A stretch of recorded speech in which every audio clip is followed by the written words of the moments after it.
Hola, mi nombre es Salvador Jofré, soy R3 de aparato digestivo del Hospital Costa del Sol y voy a hablar sobre el manejo de la hinchazón y distensión abdominal crónica, los cuales van a ser motivos de consulta muy frecuentes tanto en nuestra consulta como en atención primaria.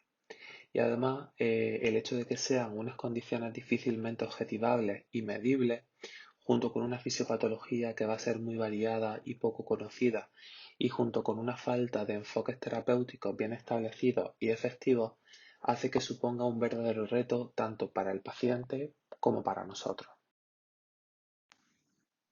En primer lugar, podemos definir el hinchazón abdominal como la sensación subjetiva de gases atrapados, presión o distensión abdominal sin una distensión abdominal visible.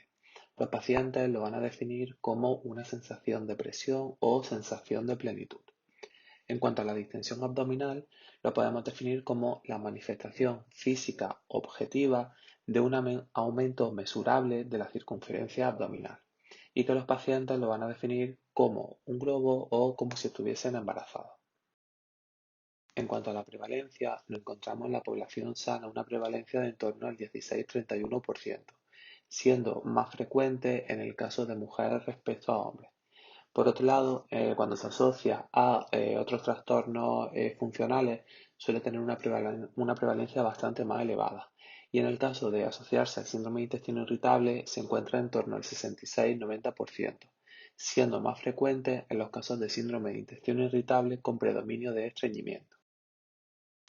En cuanto a su clasificación dentro de los trastornos funcionales, puede ser un tanto confusa, dado que no dejan de ser un síntoma o un signo inespecífico que pueden observarse en pacientes con otros trastornos funcionales. Dentro de los trastornos funcionales, según Roma 4, los principales van a ser el síndrome de intestino irritable, el estreñimiento funcional, la diarrea funcional, la dispepsia funcional con el síndrome de distrés postprandial y el síndrome de dolor epigástrico y luego los trastornos funcionales no especificados. Por lo tanto, en este contexto, los pacientes con distensión abdominal pueden estar entre estas categorías junto con otros pacientes que no presenten la distensión abdominal. Por lo tanto, podemos definir el hinchazón y distensión abdominal funcional según los criterios de Roma 4 como la presencia de hinchazón y o distensión abdominal recurrente predominante asociado a una ausencia de criterios diagnósticos de otros trastornos funcionales. Es imprescindible que se cumplan estos dos criterios. También en ocasiones sí que puede estar asociado con leves molestias abdominales o leves alteraciones del tránsito intestinal. En cuanto a la secuencia temporal, al igual que prácticamente el resto de trastornos funcionales, debe de cumplirse que el inicio de los síntomas se haya producido hace 6 meses, que además también estén presentes en los últimos 3 meses y que al menos estén presentes un día a la semana.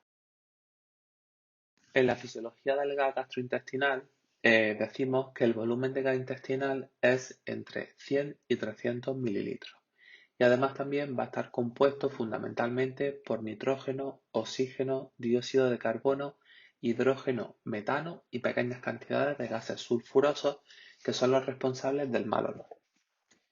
Inicialmente, vía oral, se produce la entrada de gases en el aire deglutido suponiendo un 80% de nitrógeno y un 20% de oxígeno. Además también parte de este aire ingerido se vuelve a expulsar a través de los eructos. A nivel gástrico, parte del nitrógeno y el oxígeno difunden a través de la mucosa gástrica. Y además también se produce una reacción entre el hidrógeno procedente del ácido clorhídrico y la digestión de las grasas junto con el bicarbonato, dando lugar a la producción de gran cantidad de dióxido de carbono a nivel del estómago y del duodeno. En el intestino delgado, el CO2 difunde hacia la sangre, pasando a la circulación sistémica, de aquí pasa al sistema respiratorio y se elimina por el aire expirado. Y por otro lado, el nitrógeno va a pasar desde la sangre hacia la luz intestinal a favor de un gradiente de concentración que se genera con el dióxido de carbono. A nivel del colon, por el metabolismo bacteriano de sustratos fermentables, se va a producir dióxido de carbono, hidrógeno y metano. Todo el hidrógeno y todo el metano producido en el colon va a derivar de procesos metabólicos de la microbiota. Por un lado, la producción del hidrógeno depende de la llegada de sustratos fermentables no absorbibles o poco absorbibles. Parte de este hidrógeno, junto con el dióxido de carbono, van a ser reabsorbidos por la mucosa colónica, van a pasar la circulación sistémica, de la circulación sistémica al sistema respiratorio y se van a eliminar por el aire expirado. En esto es lo que se basan los test de la tolerancia. Por otro lado, nos encontramos con el metano, cuya única fuente es el metabolismo bacteriano por bacterias anaerobias estrictas metanogénicas y que además únicamente se encuentran en el colon izquierdo. Es por ello que no se va a producir hasta que se produce la llegada del hidrógeno y del dióxido de carbono procedente del colon derecho al colon izquierdo, formándose a partir de 4 moles de hidrógeno y 1 mol de dióxido de carbono. Finalmente, también se va a producir el paso de nitrógeno desde la sangre hacia la luz del colon, que junto con el nitrógeno procedente del intestino delgado van a ser excretados y cuyo porcentaje en el gas evacuado va a ser inversamente proporcional a la velocidad de producción del gas. Por lo tanto, el gas intestinal puede derivar del aire ambiente, el aire ingerido, de la liberación de dióxido de carbono por la reacción entre el hidrógeno y el bicarbonato, de la producción de gas por las bacterias intestinales y de la difusión desde el flujo sanguíneo. En cuanto a las fuentes de producción de CO2, van a ser la difusión desde la sangre a la luz intestinal, la neutralización del ácido con el bicarbonato y por productos de la fermentación bacteriana. Y en cuanto a las vías de eliminación del gas intestinal, va a ser hacia la atmósfera, ya sea por eructo o evacuación anal, consumo de gas por la flora bacteriana y por difusión desde la luz intestinal hacia la sangre. En primer lugar, nos encontramos con la intolerancia a carbohidratos.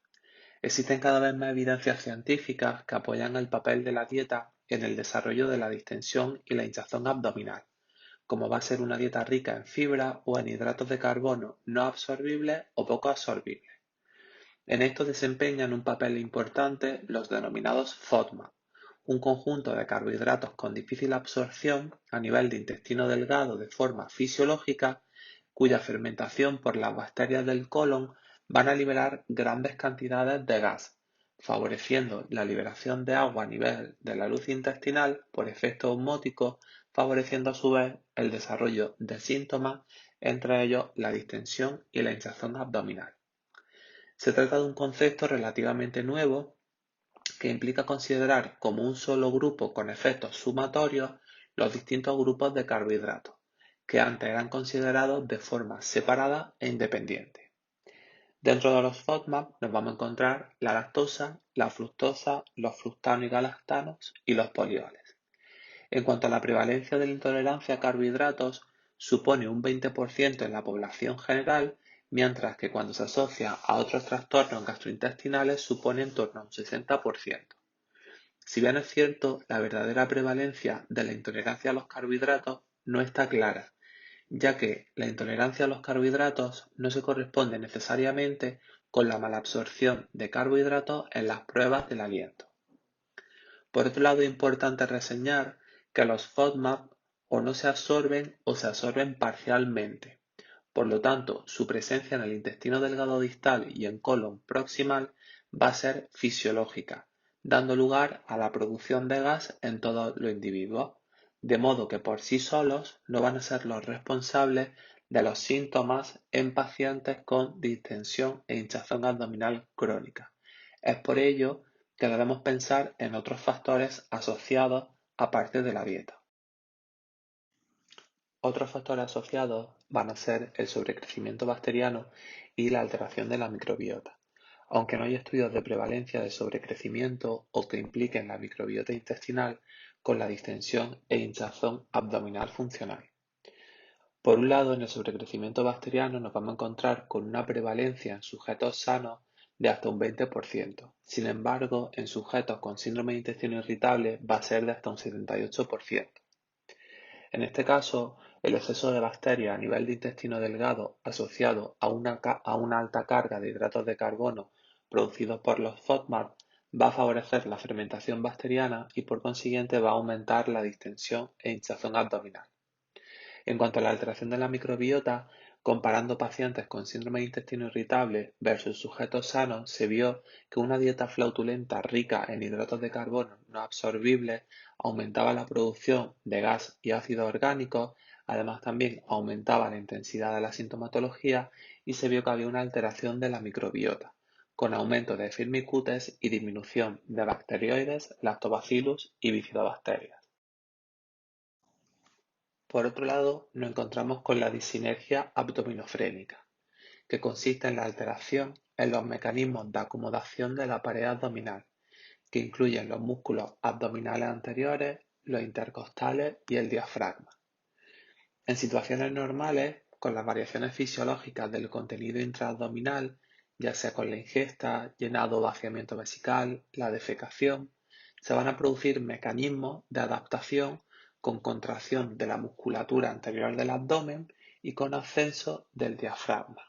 Junto, esto va a producir un aumento en la capacidad craneocaudal de la cavidad abdominal y por lo tanto se va a evitar la protrusión abdominal y el desarrollo de distensión abdominal. Algo similar ocurre ante la distensión abdominal asociado a trastornos de la motilidad intestinal, en los que puede haber un aumento del gas intraluminal y por lo tanto se producen estos mecanismos de acomodación con ascenso del diafragma y contracción de la musculatura anterior. Aunque hay veces en los que la distensión va a ser muy severa y puede producirse protrusión abdominal sin que exista una disinergia abdominofrénica. En los casos en los que la distensión abdominal están asociados a disinergia abdominofrénica, el problema está en los mecanismos de acomodación y por lo tanto se va a producir un descenso del diafragma junto con la relajación de la musculatura abdominal anterior, dando lugar a la protrusión abdominal, incluso ante pequeñas cantidades de gas intraabdominal. Factores favorecedores van a ser la hipersensibilidad visceral. Los pacientes con trastornos funcionales gastrointestinales suelen tener una percepción anormal de los estímulos viscerales, de modo que estímulos que suelen pasar desapercibidos, como puede ser la retención de pequeñas cantidades de gas o un tránsito anómalo, pueden convertirse en síntomas en estos pacientes. Las causas no están claras, si bien pueden estar relacionados con factores genéticos, neuroendocrinos, alteración en la modulación del sistema nervioso simpático, alteración en el procesamiento de señales del sistema nervioso central, factores psicológicos como ansiedad, depresión, hipervigilancia o somatización. Además, también se ha demostrado que existe una mayor sintomatología a nivel de intestino delgado frente a colon izquierdo y recto, aun teniendo la misma distensión. Luego tenemos la alteración de la motilidad gastrointestinal. Se ha descrito mayor hinchazón en los casos de gastroparesia en más del 50% de los pacientes, en dismotilidad del intestino delgado, ya sea por pseudoobstrucción intestinal crónica o una esclerodermia, y en los casos de estreñimiento funcional y síndrome de intestino irritable con predominio de estreñimiento con tránsito lento.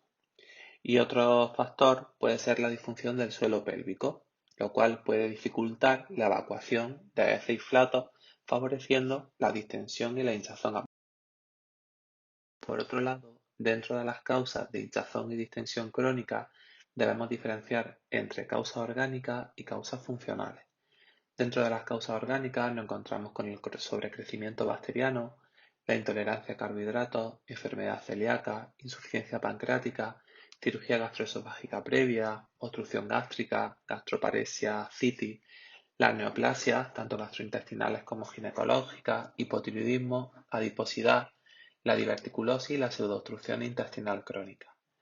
Dentro de las causas funcionales tenemos el síndrome de intestino irritable, el estreñimiento idiopático crónico, disfunción del suelo pélvico, dispepsia funcional e hinchazón funcional. En cuanto al diagnóstico, los objetivos principales van a ser descartar una enfermedad orgánica y, por otro lado, identificar si se trata de síntomas principales o de síntomas que formen parte de otro cuadro clínico asociado a otros síntomas guía. Además, también es importante la detección de signos y síntomas de alarma, como la anemia, pérdida de peso involuntaria, la hematoquecia, la presencia de adenopatía o de masas abdominales o rectales. La historia clínica juega un papel fundamental en el diagnóstico y va a ser la que nos oriente a la hora de realizar unas pruebas complementarias u otras. Es imprescindible hacer hincapié en el inicio y momento de los síntomas, si empeora a lo largo del día o tiene mejoría nocturna, si está asociado a otros síntomas de otros trastornos funcionales, si se asocia con el estado anímico, si tiene relación con los alimentos o con las deposiciones, ya sea con dieta rica en fibra o con hidratos de carbono. También hacer hincapié en antecedentes quirúrgicos como funduplicatura, resecciones intestinales, antecedentes familiares para descartar sobre todo causas orgánicas como puede ser cáncer de colon o celiaquía o la toma de fármacos, sobre todo los narcóticos. Luego también hacer una exploración física a nivel abdominal y tacto rectal. En primer lugar, nos vamos a encontrar con el test del aliento. El test del aliento se trata de una prueba no invasiva y segura que se encarga de medir la malabsorción e intolerancia de ciertos carbohidratos. Consiste en la administración vía oral del carbohidrato del que se quiere estudiar la intolerancia y tras la fermentación bacteriana del mismo, el gas producido difunde a la circulación sistémica y se cuantifican los niveles de hidrógeno o de metano en el aire expirado. Se puede hacer el test del aliento pues, para la lactosa, la fructosa y el sorbitol. Aquí he puesto la cantidad administrada para hacer el test y los valores a partir del cual se consideraría positivo el test.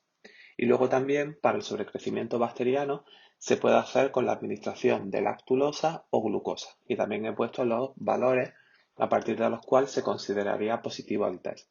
Aunque para el sobrecrecimiento bacteriano el gol estándar va a ser el aspirado yeyunal.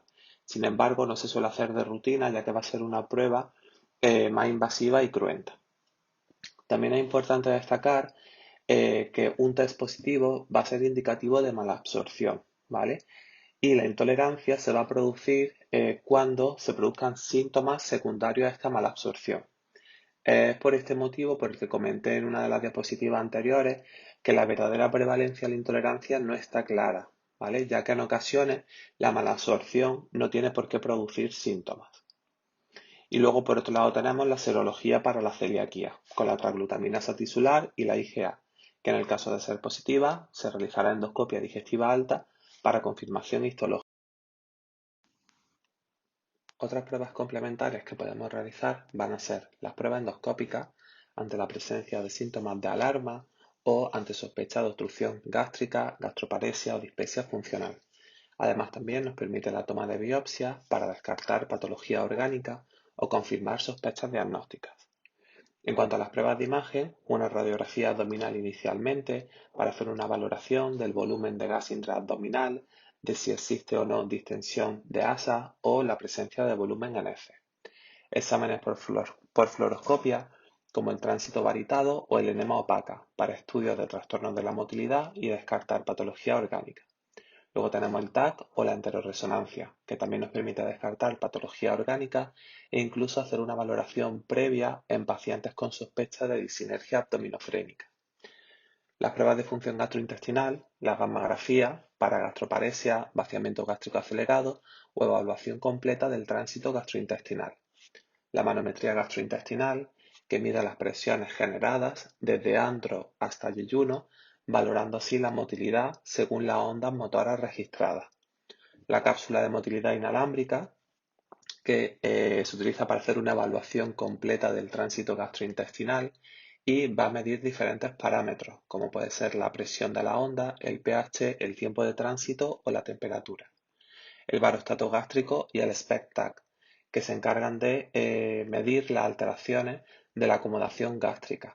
El barostato gástrico es una especie de globo que se va a colocar a nivel del fundus gástrico y que se va a hinchar y se encarga de medir la actividad motora a nivel de dicha localización. Y luego las pruebas de función anorrectal, sobre todo en el estreñimiento e hinchazón grave con un tacto rectal que sugiera trastornos del suelo pélvico. Tenemos la manometría anorrectal, que va a ser la prueba más utilizada con expulsión de balón y que nos va a dar información funcional. Y luego la defecografía con bario o resonancia, que nos permite hacer una evaluación morfológica y funcional del suelo pélvico.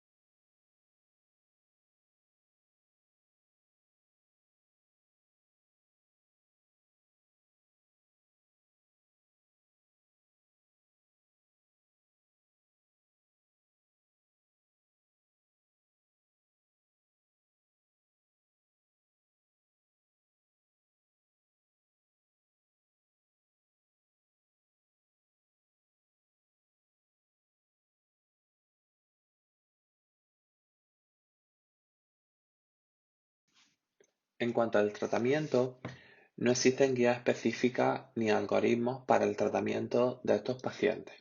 Si bien es cierto, las evidencias disponibles son muy numerosas, aunque estas normalmente van a ser extrapolaciones de resultados de estudios en pacientes con síndrome de intestino irritable con mejoría de la distensión e hinchazón abdominal, aunque estos no eran el objetivo primario de los estudios.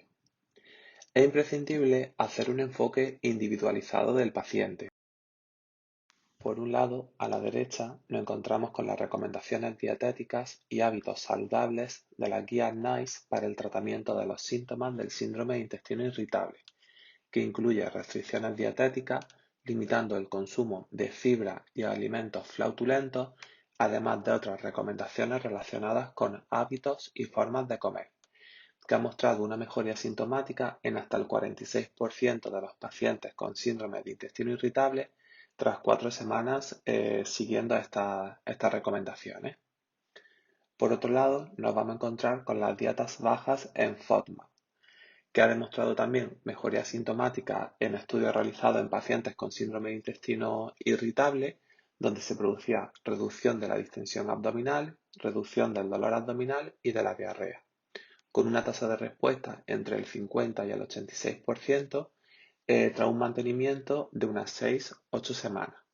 Tras este periodo, si hay mejoría, lo que se hace es una reintroducción progresiva de los alimentos para identificar aquellos que producen síntomas y, por lo tanto, reconocer el dintel de tolerancia de cada paciente. Sin embargo, algunas de las limitaciones van a ser falta de evidencia en cuanto a la eficacia a largo plazo y la seguridad de restricciones alimentarias tan extensas, lo cual puede favorecer un déficit nutricional, además también alterar la composición de la microbiota intestinal, sobre todo con reducción de bifidobacterias, e incluso la posibilidad de un eventual aumento riesgo cardiovascular o de cáncer de colon por reducción en la ingesta de fibra con menor producción de butirato. Por lo tanto, estas dietas bajas en FODMAP deben recomendarse con cautela, teniendo en cuenta que a veces puede ser incluso más práctico hacer una exclusión dirigida en cuanto a lactosa, fructosa y sorbitol, junto con las recomendaciones de las guías NAT. Por otro lado, tenemos los probióticos, que van a modificar el microbioma intestinal y mejoran la distensión e hinchazón abdominal. Dado la heterogeneidad de los mismos y la variedad de combinaciones, no queda claro qué especie puede ser más beneficiosa, si bien parece existir una tendencia a favor en el caso de los bifidobacterios. Su uso tiene un grado de evidencia moderada tras su utilización durante al menos un mes.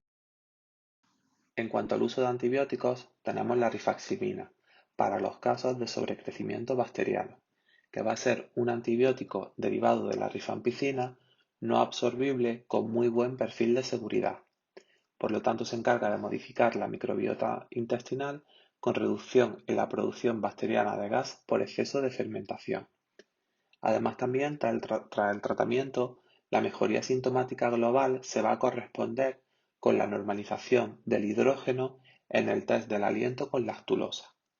Sin embargo, su uso a largo plazo puede favorecer la resistencia bacteriana y además también la colonización e infección por Clostridium difficile. Otros fármacos utilizados pueden ser los espasmolíticos, que han demostrado eficacia con mejoría de los síntomas tanto globales como de la distensión abdominal en pacientes con síndrome de intestino irritable, ya que reducen el tono y la contractilidad del músculo liso intestinal, incrementando la compliance del intestino y produciendo mejoría de la tolerancia al gas intestinal.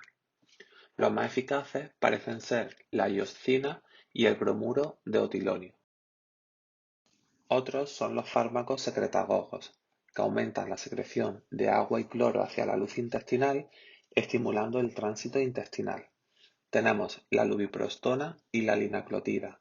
Ambos han demostrado mejoría de la distensión abdominal tras 12 semanas de tratamiento frente al placebo en pacientes con síndrome de intestino irritable con predominio de estreñimiento. Sin embargo, el único comercializado en España va a ser la linaclotida.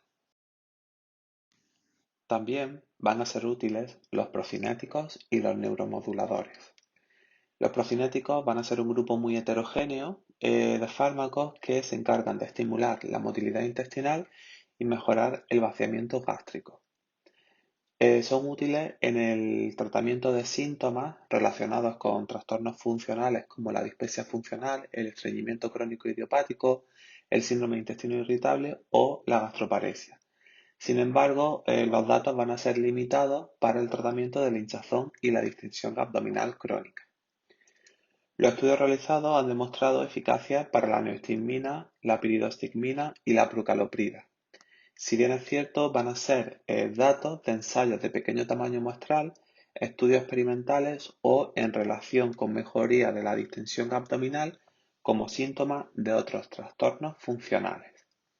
Luego tenemos el tegaserot y la cisaprida, que también han demostrado ser eficaces, más el tegaserot y la cisaprida, sin embargo, fueron retirados del mercado por su efecto adverso cardiovascular. Y luego otros procinéticos como la cinitaprida, la levosulpirida, la metoclopramida o la cotiamida, que pueden ser o van a ser muy utilizados para el tratamiento de síntomas de otros trastornos funcionales, sin embargo, no han demostrado eficacia en la distensión abdominal e hinchazón. En cuanto a los neuromoduladores, no hay estudios centrados en el tratamiento de la hinchazón como síntoma único, aunque ha demostrado mejoría significativa tanto de la frecuencia como de la gravedad de la hinchazón abdominal, independientemente de la ansiedad y la depresión. Los que más eficacia han demostrado va a ser la amitriptilina, el citalopram y la buspirol. En cuanto al biofeedback abdominotorácico, va a ser utilizado como tratamiento en los casos de discinergia abdominofrénica, que consiste en el control visual de la actividad muscular abdominotorácica mediante electromiografía por parte del paciente. Los objetivos van a ser la reducción de la actividad de los músculos intercostales y del diafragma y el incremento de la actividad de los músculos abdominales anteriores. Se van a realizar al menos unas 3 sesiones en un periodo de 1 a 2 semanas. En un ensayo clínico realizado por Barba, con un tamaño muestral de 45 pacientes, se identificaron 26, los cuales la distensión abdominal iba a ser secundaria a una disinergia abdominofrénica. Se realizaron entre 1 y 3 sesiones en un periodo de 2 semanas y se vio una reducción de la actividad diafragmática e intercostal del 18%, así como un aumento de la actividad de los músculos oblicuos internos en el 52%, junto con una reducción de la circunferencia abdominal de 25 milímetros y una mejoría de la sensación subjetiva de hinchazón abdominal. Finalmente, otros tratamientos utilizados van a ser el aceite de pipermint en pacientes con síndrome de intestino irritable y el ricuncito, que va a ser una hierba japonesa utilizada en pacientes con dispepsia funcional, pues ambos han demostrado mejoría secundaria tanto del hinchazón como de la distensión abdominal frente al placebo. Y luego también está comenzando a utilizarse la hipnoterapia en pacientes con síndrome de intestino irritable con mejoría asintomática, aunque no se han comparado con un grupo control. Para terminar, pongo este algoritmo para la orientación diagnóstica y inicialmente, como dijimos anterior, tenemos que ver o identificar la presencia de síntomas o signos de alarma. En aquellos casos en los que estén presentes, pues deberemos de hacer estudios de laboratorio, estudios endoscópicos o pruebas de imagen. En los casos en los que no se identifiquen o no haya síntomas de alarma, pues haremos inicialmente una orientación hacia alteraciones del hábito intestinal. En los que haya alteración del hábito intestinal, pues orientaremos las pruebas diagnósticas en función si hay predominio de diarrea o predominio de estreñimiento. En los casos en los que no tengamos alteración del hábito intestinal, deberemos de ver si los síntomas están relacionados con la dieta, haciendo cambios en la misma, y si se produce mejoría, mantendremos estos cambios en la dieta. Y en los casos en los que aún así no mejore con los cambios en los hábitos alimenticios, pues deberemos de hacer o bien considerar una terapia empírica con otros fármacos como antibióticos, probióticos o antiespasmódicos, o bien tener en cuenta otras causas menos frecuentes como la disinergia abdominofrénica o como la hipersensibilidad visceral. Como conclusiones, podemos decir que la distensión abdominal es un signo objetivo mesurable y la hinchazón abdominal es un síntoma subjetivo y que van a ser variables entre pacientes y frecuentes asociados a otros trastornos funcionales gastrointestinales. Por otro lado, son pacientes que van a presentar alteración en los mecanismos de producción, tránsito y evacuación del contenido intestinal. La etiopatogenia es compleja, multifactorial y no está bien establecida. Hay que tener en cuenta dos fenómenos, como son la hipersensibilidad visceral y la disinergia abdominofrénica, que con pequeños incrementos de volumen intraabdominal son suficientes para producir síntomas. El enfoque diagnóstico inicial se centra en descartar patología orgánica. Las medidas higiénico-dietéticas van a ser un pilar fundamental en el tratamiento. La rifaximina puede ser útil en pacientes con sobrecrecimiento bacteriano. Probióticos y otros fármacos como espasmolíticos, procinéticos y secretagogos pueden ser útiles, y las técnicas de biofeedback han demostrado resultados efectivos en casos de disinergia abdominofrénica.